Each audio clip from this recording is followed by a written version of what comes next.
Hello student, welcome to my YouTube channel scope 360। इस video में हम आपको एयू एंट्रेंस एग्ज़ाम की प्रिपरेशन में बीएससी केमिस्ट्री का पार्ट 1 समझाएंगे। और यह वीडियो इंग्लिश मीडियम वाले स्टूडेंट के लिए होगा, क्योंकि काफ़ी रिक्वेस्ट आई थी कि सर इन टॉपिक को जो आपने हिंदी में पढ़ाया था उसे इंग्लिश में भी पढ़ा दीजिए। तो एटॉमिक स्ट्रक्चर का यदि आप हिंदी मीडियम से हैं तो आपको पहले हमारे प्लेलिस्ट में जाकर उन वीडियोस को देखना चाहिए। इन वीडियोस को केवल वही स्टूडेंट देखेंगे जो इंग्लिश मीडियम से मतलब की पढ़ाई किए हैं और उनको इंग्लिश में चीज़ें समझ में आती हैं। और इंग्लिश में वीडियोस आगे तभी लोड की जाएंगी, अपलोड की जाएंगी, जब आप इसे अपना भी पूरा टाइम देकर देखेंगे और साथ ही साथ आप इसे ज़्यादा से ज़्यादा शेयर करेंगे, क्योंकि अगर व्यूज़ मिलेंगे तभी हम इंग्लिश में वीडियोस अपलोड करेंगे। तो चलिए आज के कुछ क्वेश्चनों को एटॉमिक स्ट्रक्चर चैप्टर से देख लेते हैं। तो हमारे सामने पहला क्वेश्चन आ चुका है। पहला क्वेश्चन में लिखा है neutron is present in all atom except, मतलब न्यूट्रॉन मतलब सभी एटम में होता है, एक्सेप्ट मतलब छोड़कर। Option A protium, option A deuterium, option C जो है आपका tritium and option D helium. तो देखिए आप सभी को बता दें कि प्रोटियम जो है वो 1H1 को कहते हैं, ध्यान दीजिएगा, सबको समझाया जाएगा। ड्यूटेरियम जो है वो आपका 1H2 होता है, और ट्रिटियम जो है वो आपका 1H3 होता है, और हीलियम जो है वो आपका होगा 2He4। ठीक है, चलिए यहाँ समझते हैं। तो न्यूट्रॉन निकालने का सीधा सीधा तरीका है जो ऊपर लिखा है ये उसका मास नंबर होता है, और नीचे जो है ये आप उसका एटॉमिक नंबर होता है। तो मास नंबर में एटॉमिक नंबर आप घटा दीजिए, जो भी आपका आएगा वो न्यूट्रॉन्स को रिप्रेजेंट करेगा।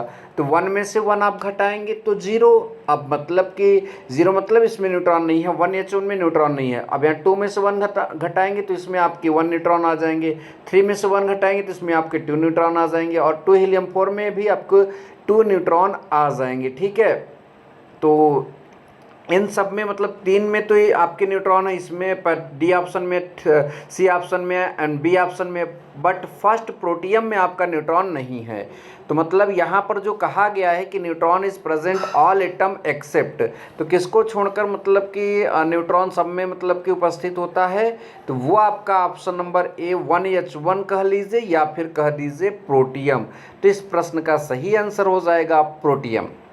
नंबर सेकंड प्रश्न हमारा है an alpha particles consist of which the following. Option number A 2 protons and 2 neutrons, option number B 2 proton and 1 electron, यहाँ इलेक्ट्रॉन लिख दिया गया, इलेक्ट्रॉन समझिएगा। Option number C 2 protons and 4 neutrons, option number D 1 proton and 1 neutron. तो देखिए सबसे पहले आपको अल्फा पार्टिकल बताते हैं। 2 हीलियम 4, 2 हीलियम 4 मतलब 2He4 को हम अल्फा पार्टिकल बोलते हैं। और यहाँ पर देखिए ये जो 2 नीचे लिखा है इसे हम एटॉमिक नंबर कहेंगे, और जिस मतलब एटम का एटॉमिक नंबर जितना होता है उसमें उतने इलेक्ट्रॉन्स होते हैं, उतने प्रोटॉन्स होते हैं। और ध्यान दीजिएगा, तो atomic number always equal to number of electrons and number of protons. तो 2 प्रोटॉन और 2 इलेक्ट्रॉन यहाँ पर हैं, और साथ ही साथ उसका एटॉमिक नंबर 2 है। ये जो ऊपर आपका 4 लिखा है ये मास नंबर को रिप्रेजेंट करता है। ठीक है, और मास नंबर जो है ये न्यूट्रॉन एंड प्रोटॉन का एडिशन होता है, मतलब उसका योग होता है। ठीक है, तो अब यहाँ पर हमको क्या मतलब कि इसमें से क्या सेलेक्ट करना है, तो 2 प्रोटॉन एंड 2 न्यूट्रॉन, क्या ये सही है? तो भैया आप पहले से बता दिया कि 2 जो है एटॉमिक नंबर है और ये प्रोटॉन की इक्वल होगा, तो ये तो बिल्कुल सही है। और न्यूट्रॉन निकालने के लिए आप वो जो आपका मास नंबर 4 है उसमें से आपको इसको घटा देना, तो 4 में से अगर आप 2 घटाओगे तो 2 आएगा, तो 2 न्यूट्रॉन्स। तो ये पहला ही ऑप्शन आपका सही हो जाता है, तो हमें और ऑप्शन चेक करने की ज़रूरत भी नहीं है। आई होप कि आपको ये दोनों प्रश्न बहुत अच्छे समझ में आए। चलिए नेक्स्ट प्रश्न की तरफ चलेंगे, प्रश्न संख्या 3 और 4। ठीक है, तो प्रश्न संख्या 3 में लिखा है a particle which is similar to electron is, option number A positron, option number B beta particles, option number C photon and option number D meson. तो देखिए पॉजिट्रॉन जो है वो इलेक्ट्रॉन के अपोजिट चार्ज रखता है, तो सिमिलर तो हो नहीं सकता। और फोटॉन जो हैं ये आपको पता है जब सूर्य से एनर्जी जब आती है तो फोटॉन्स के रूप में आती है। कुल मिलाकर आप सभी लोग ध्यान दीजिए कि बीटा पार्टिकल जो हैं इलेक्ट्रॉन्स के सिमिलर होते हैं। आपने इतनी पढ़ाई तो केमिस्ट्री में किया ही है, आप यूनिवर्सिटी में एडमिशन लेने जा रहे हैं, तो beta particle is similar to electron. Next question, an atom of deuterium is composed of.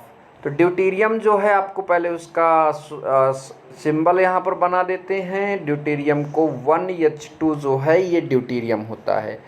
अब यहाँ पर वही प्रोटॉन्स न्यूट्रॉन्स की बात करेगा, तो देखिए ये आपका जो 1 है ये आपका इलेक्ट्रॉन हो जाएगा, यही आपका प्रोटॉन हो जाएगा।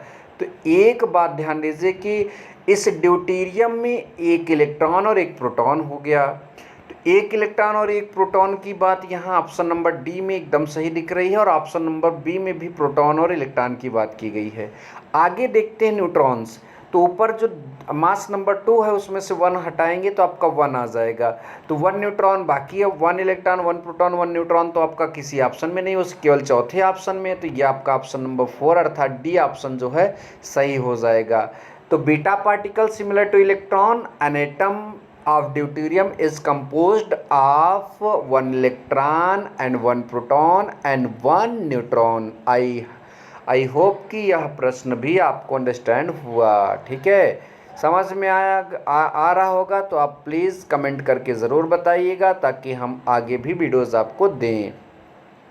चलिए अगला नंबर है हमारा जो आपका 5वां प्रश्न है, उसमें लिखा है साफ साफ, atomic number is equal to. अभी बार बार बोला गया, नंबर ऑफ इलेक्ट्रॉन्स ये तो सही जा रहा है, नंबर ऑफ प्रोटॉन्स ये भी सही जा रहा है, नंबर ऑफ न्यूट्रॉन्स ये गलत होगा, इसके लिए mass number minus number of electrons. तो यहाँ पर एटॉमिक नंबर जो है यहाँ पर इसका जो ऑप्शन है वो मैंने थोड़ा गलत बना लिया, क्योंकि एटॉमिक नंबर जो है वो इलेक्ट्रॉन्स के नंबर के बराबर होता है, प्रोटॉन्स के नंबर के बराबर होता है। ठीक है, तो दोनों के बराबर होता, तो हमें ऑप्शन नंबर डी में जो लिखना था बोथ ए एंड बी लिख देना चाहिए था। तो एक बात ध्यान दीजिएगा, यहाँ पर ऑप्शन बनाने में थोड़ी सी दिक्कत मतलब मिस्टेक हुई है, आप उसको समझ लीजिएगा। ऑप्शन नंबर ए और बी जो है दोनों सही होंगे, क्योंकि atomic number always equal to number of electrons and number of protons, ये बात ध्यान दीजिएगा। एंड न्यूट्रॉन्स का जो नंबर ऑफ न्यूट्रॉन्स जो होते हैं वो mass number minus number of electrons यहाँ पर जो है, या नंबर ऑफ प्रोटॉन्स या नंबर ऑफ एटॉमिक नंबर आप कह सकते हैं। चलिए खैर ये समझ में आया ही होगा। Next question is the element which have same atomic number but different atomic mass. मतलब एटॉमिक नंबर सेम हो और डिफरेंट मास हो तो ऐसे एलिमेंट क्या बोले जाएंगे? Isotones, isobar and isotopes. Option number D में नन ऑफ दीज। तो देखिए आपको पहले बता दिया जाए, आइसोटोन्स उन्हें कहते हैं जिनके न्यूक्लियस में नंबर ऑफ प्रोटॉन इक्वल होते हैं। आइसोबार उन्हें कहते हैं जिनके एटॉमिक मास इक्वल होते हैं। एंड आइसोटोप्स उन्हें कहते हैं जिनके atomic mass different and atomic number same होते हैं। तो हमारा ऑप्शन नंबर सी सही हो जाएगा। आई होप कि आपको ये दोनों प्रश्न भी समझ में आ चुके हैं। चलेंगे नेक्स्ट प्रश्न की ओर। लिखा है cathode ray particle are meson, neutron, protons and electrons. तो आपको पता होना चाहिए जब कैथोड रे को मतलब कि डिस्कवर किया गया था ये, तो बाद में जे थॉमसन ने मतलब एक्सपेरिमेंटली प्रूव किया तो कि cathode ray particle are negatively charge और बाद में वही उन्होंने बताया कि ये इलेक्ट्रॉन्स ही होते हैं। तो जाहिर सी बात है आपका ऑप्शन नंबर डी सही हो जाएगा। Number next, charge of electron is discovered by. Option number A में लिखा है electrical discharge carried out in the modified cathode ray tube. Option number B X ray tube experiments. Option number C cathode ray discharge tube experiment and option number D Millikan's oil drop experiment. ये रटा question है, option number D इसका सही हो जाएगा। तो यहाँ पर जो है तो यहाँ पर जो है आपका 9वां प्रश्न आ चुका है। चलेंगे 9वें प्रश्न में, देखेंगे यहाँ पर जो है दिया है in the Thomson atom model of atom. Option number A, electron is swarm like flies around nucleus. Option number B, electron oscillate about the nucleus. Option number C, electron move in circular orbits around nucleus. Option number D, electron are embedded in positively charged pudding or watermelon. तो ये शब्द pudding और watermelon आपने Thompson में ही सुना था, तो ये ऑप्शन नंबर डी सही हो जाएगा। नंबर नेक्स्ट प्रश्न, according to Dalton's atomic theory atom are divisible. Option number B, atom are made of neutron and proton. Option number C, atom are indivisible. Option number D, atom are made of electron, proton and neutrons. तो आप सबको पता होना चाहिए कि atom के बारे में सबसे पहले एक सुस्पष्ट जो डेफिनेशन थी वो आपके डाल्टन ने ही दिया था, और उस समय वो केवल एटम के बारे में बताए थे। उनका मानना था कि एटम इनडिविजिबल है, उसका पार्ट नहीं किया जा सकता। ठीक है, तो इन 1808 मतलब इन्होंने 1808 ईस्वी में ये बात बोली थी। आई होप कि आपको समझ में आया है कि atom are indivisible according to Dalton's atomic theory. Video अच्छा लगा तो वीडियो को लाइक दें, शेयर करें। शेयर आपका महत्व रखता है नेक्स्ट वीडियो प्राप्त करने के लिए, इसलिए शेयर तो आपको करना पड़ेगा। और यहाँ तक वीडियो देखने के लिए आप सभी का बहुत बहुत धन्यवाद। Good bye, take care, bye bye, जय हिंद, वंदे मातरम।